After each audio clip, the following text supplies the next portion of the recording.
11 hari menjalani perawatan di ICU Rumah Sakit Saiful Anwar Malang, satu orang korban meninggal dunia. Korban sebelumnya sempat mendapat perawatan di Rumah Sakit Hasta Husada Kepanjen.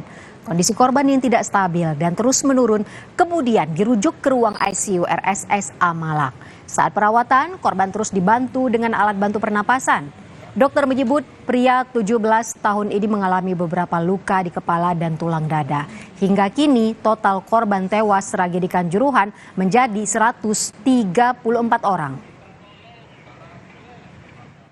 Tidak pernah keluar dari ICU dan tidak pernah lepas dari ventilator. Kondisinya naik turun. Lukanya apa saja dok yang dialami? Lukanya ada luka di kepala, luka di tulang, ya, tulang dada, tulang clavicula, ya, terus kemudian cedera kepala. Polisi Polda Jawa Timur telah memeriksa 80 saksi terkait tragedi Kanjuruhan Malang, Jawa Timur. Salah satu saksi yang diperiksa polisi adalah Ketua Umum PSSI Muhammad Iryawan selama 5 jam di gedung Ditreskrimum Polda Jatim. Ketua Umum PSSI Muhammad Iryawan atau Iwan Bule menjalani pemeriksaan sebagai saksi tragedi Kanjuruhan di ruang Direktorat Reserse Kriminal Umum Polda Jawa Timur. Iwan Bule diperiksa polisi selama hampir 5 jam. Keluar dari gedung Ditreskrimum, Iwan Bule menyebut telah mengikuti proses hukum oleh polisi untuk menyelidiki tragedi Kanjuruhan.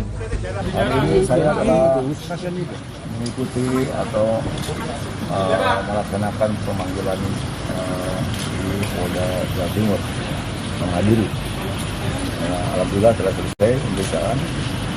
Mohon maaf, kami kemarin panggilan pertama tidak bisa hadir karena ada kegiatan di Kuala Lumpur, ada rapat di AFC dan juga. Nanti untuk materi silakan nanya ke juru bicara saya. Ada berapa pertanyaan Pak Iwan? Terima kasih ya, malam. Iwan Bule sempat dicecar 45 pertanyaan oleh penyidik, diantaranya mulai dari tugas pokok PSSI hingga pengawasan pertandingan Liga. Ketua Umum PSSI juga menyerahkan sejumlah bukti tambahan ke penyidik dalam pemeriksaannya sebagai saksi tragedi Kanjuruhan. Pemeriksaannya lancar semuanya, pertanyaan ke satu, identitas semuanya, pertanyaan ke selanjutnya pada bagian PSSI, selanjutnya peran-peran PSSI, tugas pokok, sampai kepada ke klub, ke PLIB, ke klub, sampai ke Panpel, sampai security, sampai ke Matchcom, semuanya ditanyakan lengkap. Jadi sesuai prosedur yang ada di PSSI, tahapan-tahapan bagaimana. Sementara itu, guna mempercepat pengungkapan tragedi Stadion Kanjuruhan, Komnas HAM kembali memeriksa kamera pengawas atau CCTV di lokasi kejadian. Didampingi teknisi dan pihak pengelola stadion, Komnas HAM mengecek kamera CCTV saat tragedi Kanjuruhan terjadi. Pemeriksaan kamera pemantau difokuskan pada kamera CCTV di pintu utama dan area parkir. Hasil sementara pengecekan rekaman CCTV diketahui sempat ada pergantian kamera CCTV di pintu utama sebelum laga Persebaya versus Arema FC. Hari Jumat itu ada pergantian CCTV. Nah, karena ada pergantian CCTV, instalasinya kan harus diinstal IP-nya dan sebagainya. Tadi dijelaskan cukup detail, nah itu belum selesai. Nggak kelar gitu.